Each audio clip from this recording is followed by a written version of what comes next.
Alright, this is part 2 of that video. Maurice! You're not worse than the Bellas, but like, you shouldn't be here. Maurice is one of those characters that every time I look at her, I just go, how did you get past the early 2010s? She is the exact kind of character that only fits in the early 2010s era where it's like, we're not about the sex appeal anymore, it's just women's wrestling, and then they get a 5-minute match. There's worse candidates. Speaking of better candidates, Matt Hardy, gotta say, pretty good mid-carder.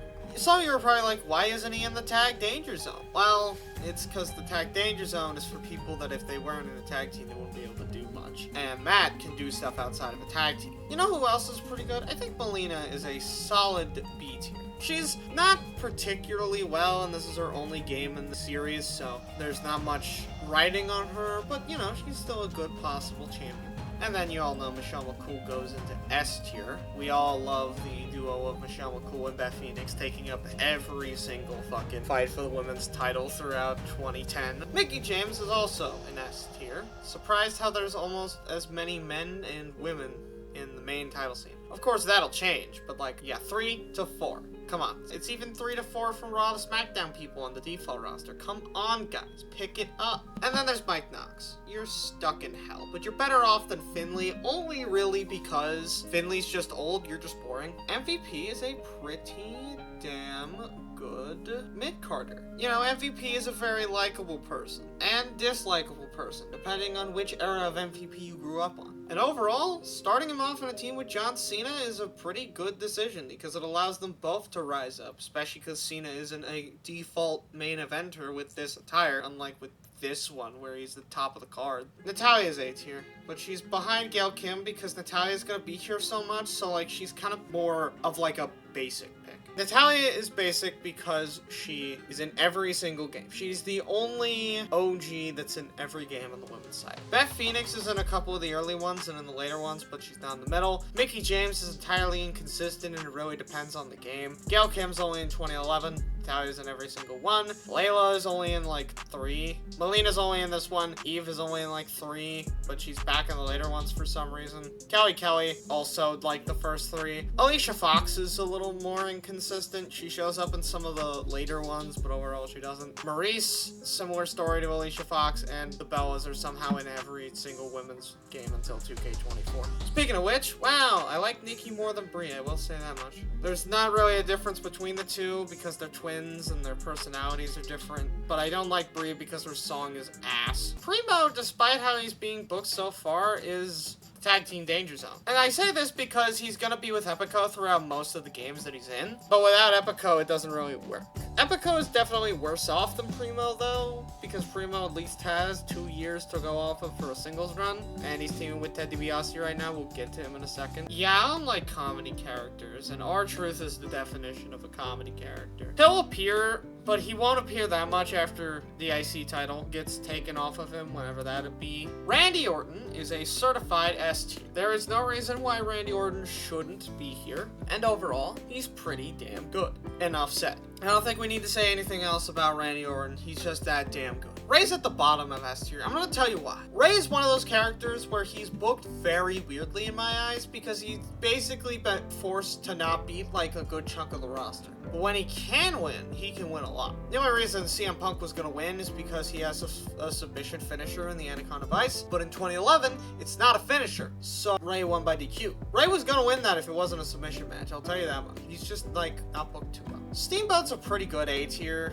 I'd say. And that's just because Ricky the Dragon Steamboat is not my favorite. I feel like all we remember him for is that match at WrestleMania 3, and then we sort of disregard him, but that makes him like a forced character. So I just don't like him for his legacy being the way that it is. Because if we remembered him for more shit, I think I'd actually like Steamboat more, but because we don't, it just feels kind of bad. Rob Van Dam is in S tier. End of the story. There's nothing I can really say. He would win all the titles. Hell, he was a double champ in WWE before he smoked weed. Okay, R-Truth at least has the option to not be funny in some games, but Santino fucking sucks. I don't like Santino in wrestling games because his whole thing is that he's funny, but he can't talk. So if he can't be funny, then he doesn't do anything. That's it. That's the reason. Shad's a decent mid-carder. He's pretty good. I do like his heel persona a little more than him in Crime Time, just because I feel like it fits more. Maybe it's just because I grew up with SVR 2011, but like, I feel like him being in Crime Time always felt a little weird, just a little weird. Shawn Michaels is an S tier. I don't think I have to explain to you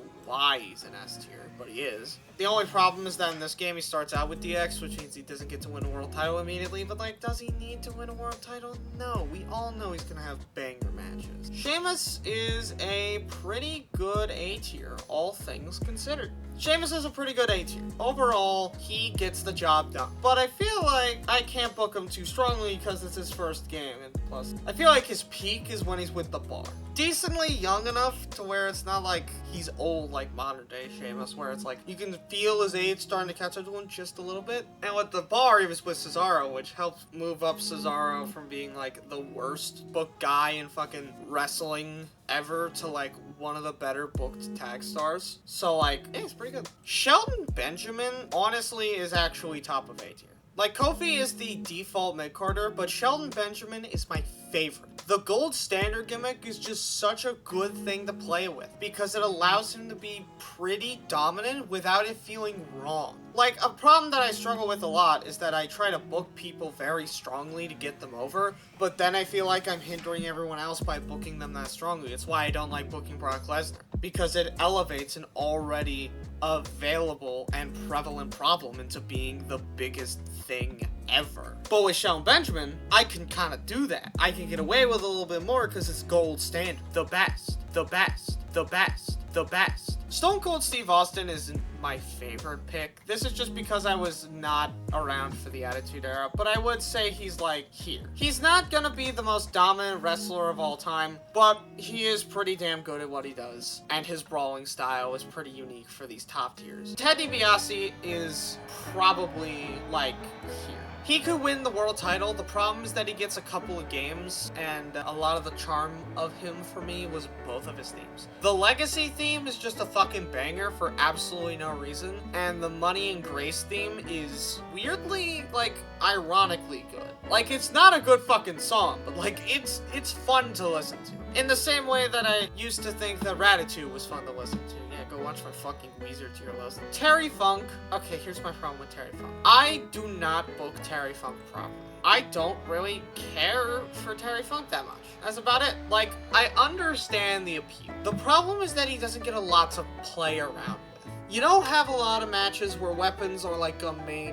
point, or that you can get unique weapons in. So with Terry Funk, I feel like he's wasted. In games where I can do that in the future, like 2K24 is a great example. You can get a fucking light tube in that game. Terry Funk will go fucking off in that game. But until then, he doesn't get shit. The Miz is like just barely not a mid-carder. He crosses the line between being a mid-carder and a world title. He's like so close to both that I can't tell where to put him. Of course, his 2011 world title run doesn't exist, so that doesn't influence the ranks. I'm sure a lot of people would also like to forget his world title run from like Royal Rumble to WrestleMania, because like The Miz sucked around 2011, but thankfully I can ignore it and just book him well anyways. The Rock is probably top 3. I feel like Old Rock is definitely better than New Rock, mainly because Old Rock has some sort of charm to him you don't get otherwise, and New Rock feels like every time he talks, he's going... Which I know was people's like main problem with old timers is that they just can't, which is fair, but like The Rock did go a decent amount in the tag match. I'm just surprised he only had a tag match. I'm surprised he didn't like challenge Cody for the title after he beat Roman. Triple H is a hard man to book. In the same way that Brock's hard to book, but the difference between Brock and Trips is that I'm trying to not do it with Trips. But with Brock, I'm forced to do it. So with Triple H, it's like, oh, I can't make him win here. He's won too much. But with Brock, it's like, he should win here, but like, he needs to lose soon. That's the main difference between people like Trips and Orton and stuff, and Brock Lesnar. Tyson Kidd is barely a mid-carder. Tyson Kidd is the definition of, yeah, I'm there. That's about it, though. Like, he's not gonna win a title title anytime soon, but like, he's great at being what he is, which is just a guy to lose to. It's the same thing that I'm having David do, except like with Tyson, I feel a little worse. The Undertaker is the best wrestler in SmackDown vs. Raw 2011. Moving on. Vance Archer is stuck in hell, I'm sorry. Yeah, the thing about Vance Archer is that this is his only game, he never shows up again, and he doesn't do anything. And he's tall, that's it. It's annoying to book him. Vlad is pretty good, honestly. The only thing holding him back is the fact that he's tagging with an F tier, and his hate overtakes my like of his character. But Wade Barrett is in a weird spot, I'd say. Cause like, okay, here's the thing about Wade Barrett. Wade Barrett this is Nexus Barrett. So 1, he's pushed as a world title guy, but he isn't. 2, he's not doing anything with the Nexus after a certain point. 3, there's only 3 Nexus people. If there was like a total Nexus invasion, like I could get 5 of the Nexus guys in this game, I would totally have the Nexus work itself out. But there's not. William Regal is also a pretty good mid-carder.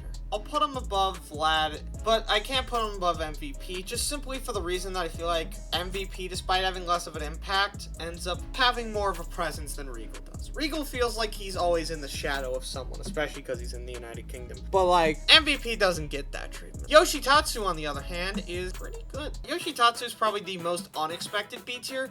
A lot of you are probably gonna be like, he's stuck in ATR, double hockey sticks, I don't know, but I actually like the guy a lot. Yoshi is just one of those people I look at and I go, yep, that's a guy, and he's got a fun personality. Like, he's one of those ECW people that like you forget about, but you're like, oh yeah, he was good, and then you ignore him. Zack Ryder is that. Zack is one of my favorite guys to book, just because I like to give him the credit that he didn't get before. He got over on his own. He didn't need anyone else to do it, and they floundered it because he didn't get over by their will. So after a while, it just felt like bullshit.